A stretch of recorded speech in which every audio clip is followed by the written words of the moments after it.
cartilheiros. Isso devia ter feito. Percebo a defesa daqueles que ele mais estima, dos amigos, das pessoas da sua confiança, que estão próximo dele, como se lhe queira chamar. Agora, não sou eu não Mas quem sou tem sido atacado? Quem é que da confiança de Pinto da Costa tem sido atacado, por exemplo, em programas televisivos? Oh, querida, eu não sei a quem é que ele se quer referir. Se calhar pode ser ao Pedro Pinho. Se calhar pode ser ao Pedro Pinho. Aliás, mas o Pedro Pinho não é cartilheiro, pá. Não, eu nunca vi. Não é isso. A pergunta não é essa. Vamos fazer uma retrospectiva. Não. Podemos fazer uma coisa aí, Andreia, podes fazer isso, ou mandares fazer, ou pedis para fazer. Queres ouvir novamente as declarações? Não, eu ouvi e sei o que o Presidente disse. Não, eu estou a dizer se calhar há alguns apanhados de cartilheiros do Futebol Clube do Porto que estão a prejudicar o Futebol do Porto, não sei. Porque eu não vejo os programas todos. Aqui a questão não é Pedro Pinho ser um cartilheiro, é ser a tal pessoa que é atacada por cartilheiros. Mas o Pedro Pinho já foi naquela altura e foi uma realidade. O Pedro Pinho fez o que fez, foi criticado, esteve mal e agora parece que se afastou do Futebol Clube do Porto, tinha que se afastar. Quer dizer, é um constatar desta realidade. Eu até acho estranho, porque se há uma coisa que Jorge Nuno Pinto da Costa nunca teve problemas... É chamar os bois pelos nomes. Não, foi, e claro... O problema, o Presidente disser o fulano, Cicrano e Beltrano, e eu estarei aqui a defendê-lo, e gosto de o defender, porque eu gosto do Presidente, e muito, a defendê-lo. Mas se eu achar que o Presidente, afinal, que errou com o fulano e com o Cicrano, também eu digo aqui, o Presidente está errado. Eu digo o que tiver que dizer. Como diz o Otávio, como diz o Presidente, nós nunca ouvimos o Presidente. Absolutamente nenhum. Nós nunca ouvimos o Presidente estar preocupado com as pessoas que falam em painéis televisivos. Raramente ouvimos falar sobre isso. Isto só pode ser para algum portista. Sim. Que eu não sei. A minha percepção é essa também. O Otávio já disse aqui claramente que o Rodolfo, e eu não tenho a menor dúvida que não é cartilheiro do Futebol Clube do Porto. Não tenho a menor dúvida. Andreia. Agora, sei Otávio, que o Rodolfo já aqui criticou, não tem pejo absolutamente nenhum em criticar quando deve criticar, em enaltecer quando deve enaltecer o Sérgio Conceição. E, portanto, eu não entendo que isto se dirija ao Rodolfo. Insisto, acho que o Presidente do Futebol Clube Porto, que não tem medo das palavras, não tenha dito os nomes, não tenha chamado os bois pelos nomes, quem são os cartilheiros. É fulano tal que acusa injustamente fulano tal. Era isso que ele deveria ter feito. E como o Otávio Machado dizia há pouco, ele tinha aproveitado esta circunstância até para falar deste caso do Sporting, que falou, e bem, e que eu fui aqui o primeiro a dizer que é estranho estas ausências, ou esta história do Pote e do Gonçalo Inácio estarem fora da seleção e que vai claramente denunciar o Sport. Foi o primeiro a falar nisso. Acho que Jorge Nuno Pinto da Costa é estranho não ter falado nisso, mas se calhar está a pensar e também não teve a oportunidade de elogiar o facto do Otávio ter sido chamado à seleção, que agora passa a ser um comunitário e que se torna mais fácil vender. À semelhança de resto do que aconteceu também com um grande jogador e, curiosamente, no Futebol Clube do Porto, o Internacional Deco. Andreia, muito rapidamente, se repararmos no discurso, ele está a falar em recandidatura. Portanto, nenhum de nós... Foi o jantar, Otávio, foi um jantar ou almoço patrocinado por as pessoas que puseram, portanto, que recandidataram o Presidente a Presidente já passado, percebes? Porque ele vai ser Presidente mais 3 anos ou 4 anos. E portanto, não é uma recandidatura para ele voltar a ser Presidente, não. Foram as pessoas que patrocinaram ou que fizeram a recandidatura do Presidente, que já passou. Que ninguém tenha dúvidas que é o lançamento de mais uma recandidatura. Aliás, ouvimos no discurso dele ele falar em recandidatura. Está lá. Portanto, só se pode referir. Nenhum de nós vai ser candidato. Não acredito, foi por isso que eu falei no anterior candidato, nas últimas eleições, porque falava na Porto TV. Portanto, nenhum de nós vai ser candidato, com certeza. Portanto, não acredito Ou ao contrário, acredito que estivesse a referir, como foi dito, a alguém do interior. Foi por isso que eu disse que não acreditava que nenhum comentador do Porto que estivesse aqui, fosse nosso colega, fosse cartilheiro. Não houve, com certeza. Mas ele pode não estar a falar para os nossos companheiros da CMTV, atenção. Agora, eu acho... apenas em programas televisivos, portanto... Exatamente, não é muito vago. Eu, sinceramente, se querem a minha opinião, eu acho que a mensagem... mas eu não sou o Zandiga. Por exemplo, queres um cartilheiro que eu digo já aqui, o maior cartilheiro contra o Pinto da Costa e o Futebol Clube do Porto? Queres que eu te diga? Rui Santos, da SIC Notícias, é o maior cartilheiro contra o Porto e contra o presidente Pinto da Costa. Isto eu digo porque sei e convivi com ele e vejo os programas dele.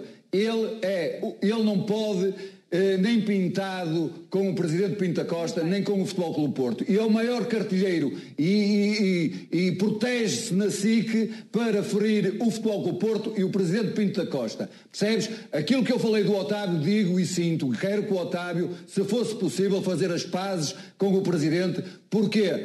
Porque isso é uma questão pessoal, não é uma questão de outras coisas, é uma questão pessoal. Ele sente-se magoado, o presidente sente-se magoado, e eu espero fazer um dia como o Futre, como o meu amigo Futre, juntar os dois e passar tudo, porque a morte vem aí o mais depressa possível. E tu defendeste o Futebol Clube do Porto e de que maneira? O presidente é o maior presidente de todos os tempos, sem dúvida absolutamente nenhuma. E, portanto, era bom que isso acontecesse. Não sei se pode acontecer ou não. Agora, o que eu te digo, dos cartilheiros, por exemplo, agora lembrei-me, um dos cartilheiros mora, e digo, é o Rui Santos, que detesta o Futebol Clube do Porto e detesta o presidente Pinto da Costa. Fica-te bem a sentimento, já parece o António Guterres, tens de fazer o papel de António Guterres. Mas porquê, sócio? Não te percebi. Não, relativamente a Pinto da Costa e Otávio Machado.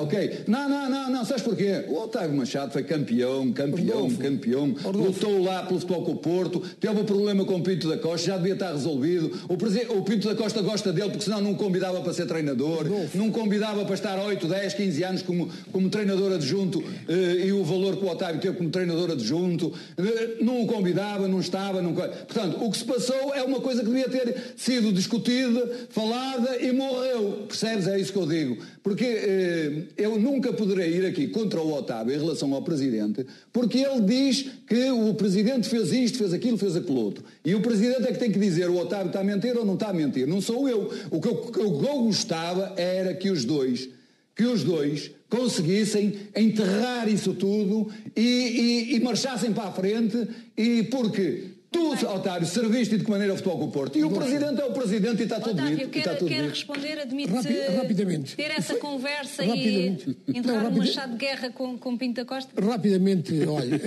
o Rodolfo estava no Sporting com o Fernando Santos. No Sporting? Eu estava no Porto e jogava com o Sporting em Lisboa. Nesse dia estava a almoçar no Pinóquio com o Rui Neno e o Romeu. O Sr. Pinto da Costa foi dar o passeio, deixou o estágio, foi dar o passeio e veio para a mesa junto comigo e com o Reinaldo. E fez um pedido, que era que eu fizesse as pazes com o Artur Jorge. E eu disse-lhe que não era possível. Eu faço aquilo que aconteceu por causa da Seleção Nacional.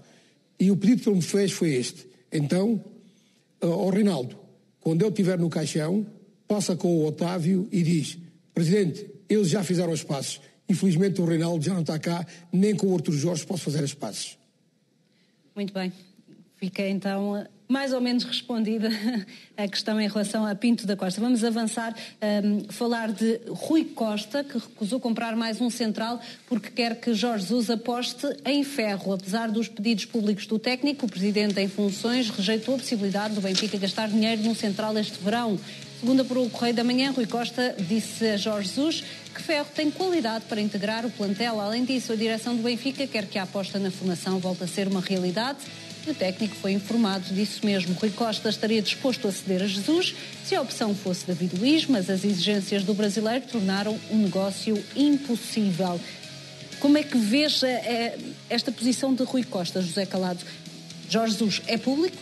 queria um central, disse-o claramente que o Benfica precisava de mais um central. Como é que vês o facto de Rui Costa ter dito não vou comprar mais um central, tens aqui Ferro?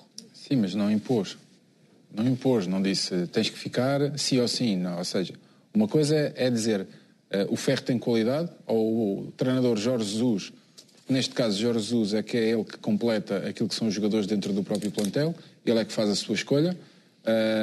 Rui Costa e Jorge Jesus, deixa-me dizer-te que tem uma relação muito próxima, não é de agora, porque o Rui Costa há muitos anos que está no Benfica e não era presidente, é presidente agora. E por isso há aqui uma questão que é, ou seja, se viesse David Luiz, o Ferro iria sair. Como não veio David Luiz, fica o Ferro. Eu acho que o Ferro acaba por completar o plantel. Para mim, a vinda de David Luiz, sinceramente, o preço que incluía num jogador de 34 anos, eu acho que não era bom para o Benfica. Essa é a minha opinião muito pessoal. Independentemente de ele gostar do Benfica ou não gostar do Benfica, se ele gostasse assim tanto do Benfica, também tinha baixado um pouco mais as pretensões. Só se alguém lhe prometeu que ele ia ganhar 3 milhões limpos no Benfica. Isso é uma coisa completamente diferente. Aí eu percebo a atitude do jogador. Se alguém disse ao jogador, se nós passarmos a Champions, vais ganhar 3 milhões limpos... Tem informação que isso tenha acontecido? Não, mas já se falou, isto já esteve em cima da mesa, já esteve a ser debatido. Eu, como estou atento ao fenómeno desportivo, seja televisivo, seja a nível de jornais, não é? Isto já esteve em cima da mesa, esta questão. Alguém prometeu. Pronto, se alguém prometeu eu consigo entender. Porque senão, estar a pagar 3 milhões limpos a um jogador de 34 anos que diz e sempre disse que o Benfica está no coração e gostava de vir para o Benfica, está bem, isto também deve haver muitos jogadores por esse mundo fora, por 3 milhões limpos, também vinham para o Benfica, também não se importavam e não era preciso eles gostarem muito do Benfica, era preciso lhe apresentarem esse contrato. Agora, eu acho que há mais jogadores no mercado e, obviamente, o Benfica aquilo que fez é, não vamos gastar dinheiro, não é? Se não for alguém que realmente nós achamos que vai fazer a diferença. E nos responsáveis do Benfica e no seu próprio treinador achavam que David Luiz podia fazer essa diferença. Depois, David Luiz não veio, não se foi ao mercado. Para não gastar dinheiro em alguém que obviamente vinha ser para ser mais um. Então, para isso, se é para ser mais um e se é para alguém estar no plantel e para ainda ter essas oportunidades, eu acho muito melhor ter alguém como o Ferro ou como o Tomás Araújo, que é um jovem em ascensão, do que ir buscar alguém que realmente vem tirar o lugar a estes jovens, mas que não vem